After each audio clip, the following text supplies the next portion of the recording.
What's up, YouTube? Welcome to my world. It's your girl, Klassi Gem. Thank you so much for tuning into my very first video on here, you guys. While you're here, join my family. Subscribe to my channel. Add me on social media. If you like the content that I create, like and comment and share this video with your friends. Really quick, my name is Casey. I'm 27 from the wonderful city of Chicago, Illinois. I've been growing my crown for about a year and a few months now. I want to bring you guys content on a very natural process that I will be having with my locks. I also plan on bringing vlogging content because I love to travel. And finally, I love fashion. I've had my sewing machine for about 2 months, so I've technically been sewing for only 2 months. I'm not a professional. I'm simply just a girl with a sewing machine and a serger who just loves to sew. So I plan on bringing you guys real content about how I put everything together. We might have some mishaps and we might have some flukes here and there, but we are gonna learn and we're gonna get through this together. So for my very first video, you guys, I'm going to be turning this blanket here that I got from Target for $20. We will be turning this blanket into a cute lounge outfit that you can wear around the house. So if you want to see how I did that, sit back, relax, get you some tea, and let's get started. All right, you guys, so here I am just measuring out my waist and measuring out the length between my chest and my hip area. That's pretty much going to be the length of this romper. Next, you're going to take some shorts that are slightly fitted and you're going to trace out the area around the short area. Be sure to leave some seam allowance because when we are sewing these pieces together, you will need that extra space to make sure that your garment is not too small. So as you can see here, I am simply tracing the outer side of the shorts and I am leaving an additional space there, and that will be my seam allowance.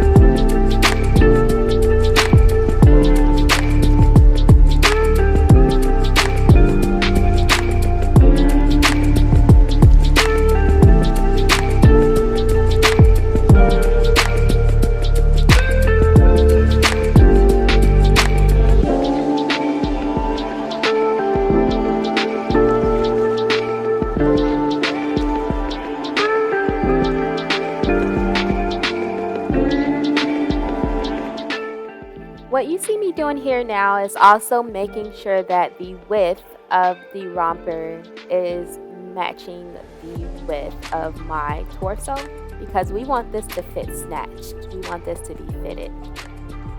Now what I'm doing is I'm pretty much cutting out the pattern that I just previously traced on this piece of fabric, and we are just following our trace and cutting around that.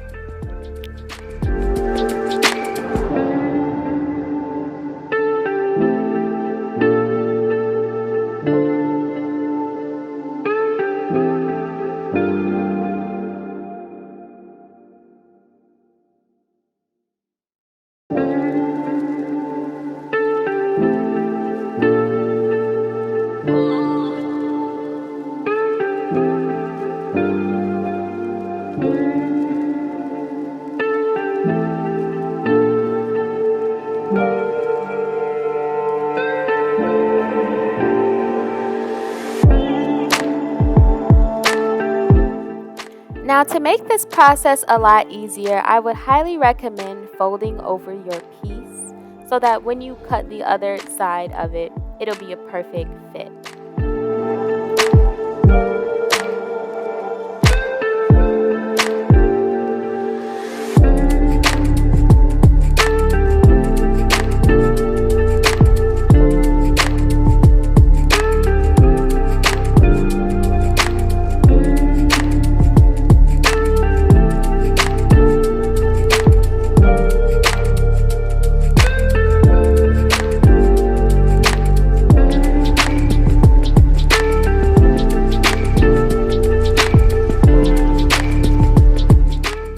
Now you want to repeat this process for the other side of the romper, but what I did was I cut 2 individual pieces right down the middle, as you can see here, and that'll be explained shortly. So now what I am doing is I am taking my clips and I'm going to place them around the crotch area. The reason why I'm doing that is because I don't want my fabric to move when I am sewing it. Generally, when I make these types of garments, typically the crotch area tends to not be even. So to prevent that from happening, I am just clipping down my area and I will be sewing that area first.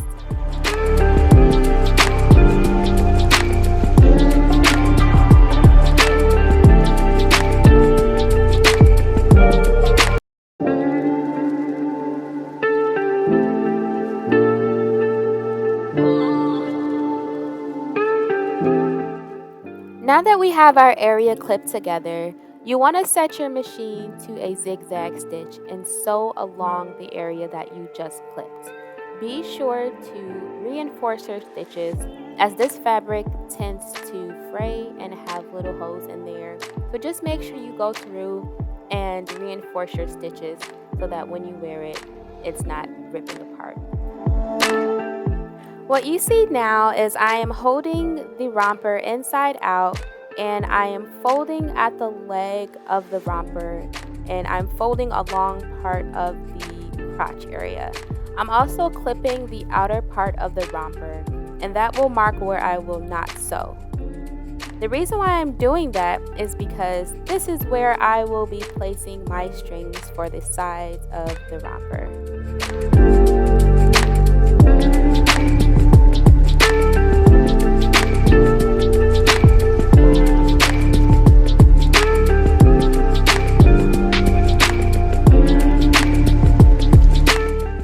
So at this point, you want to try on your garment just to make sure it fits correctly, and you can go back and alter anything that does not fit correctly.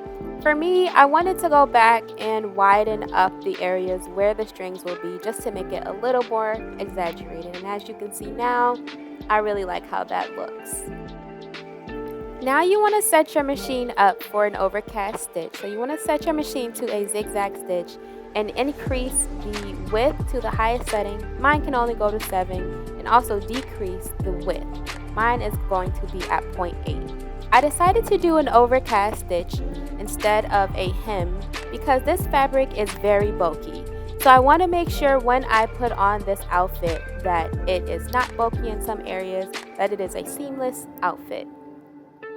Here's a close-up of what I am doing. The fabric is slightly in the middle so that the needle goes on the outside of the fabric. And this is the effect that it creates once you overcast all edges of the fabric.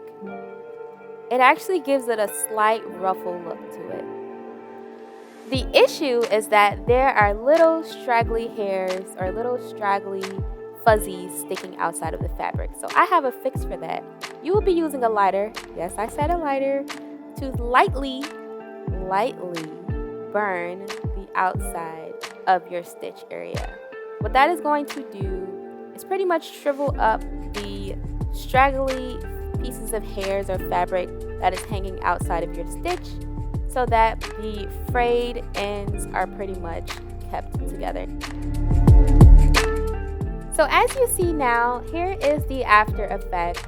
The areas now don't really have straggly pieces of fuzzies hanging out of the overcasted area. So now I feel a lot more confident wearing our garment. Now we want to replace our presser foot with a buttonhole presser foot. As you can see, I put a small button in there just to make sure that our buttonhole is not that big. We are using the buttonhole presser foot because we will be adding holes to our garment, and I am marking out the holes or the locations where the buttonholes will be. And the reason why we are putting buttonholes is because we want to make sure that we are reinforcing any holes that we are putting in any of our garments. So buttonholes are really great at reinforcing holes that you want to put intentionally in your garments, for specifically strings in this case.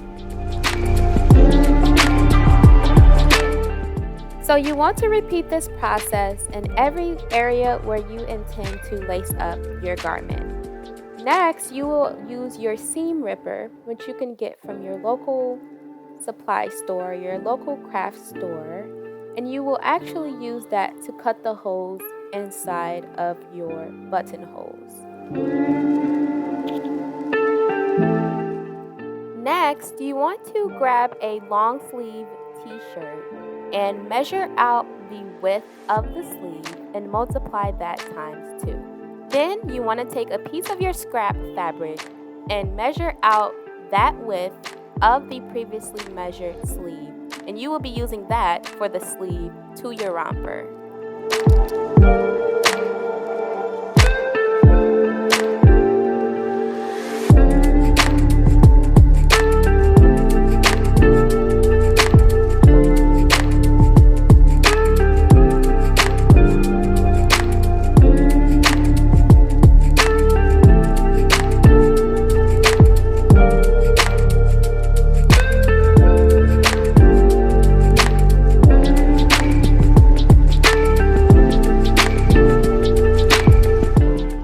Then from there, you want to fold over your garment and simply do a zigzag stitch down the side. The reason why we did this method is because I wanted to minimize the amount of stitches that I had to do on this garment. So I figured it'd be a lot easier to just cut out one piece of my sleeve, fold it over, and do one stitch. Be sure to try on your sleeves just to make sure they fit. You don't want some small sleeves. And do a little happy dance like I did just to make sure your outfit comes out cute. Alright, this is the second to last step, you guys. Now we're going to cut out the strips for our lace up. You're going to take the piece of scrap that you have left from your fabric and measure out 1.5 inches and cut that out. Fold it over and sew it together. Repeat that process for the other 2 strings.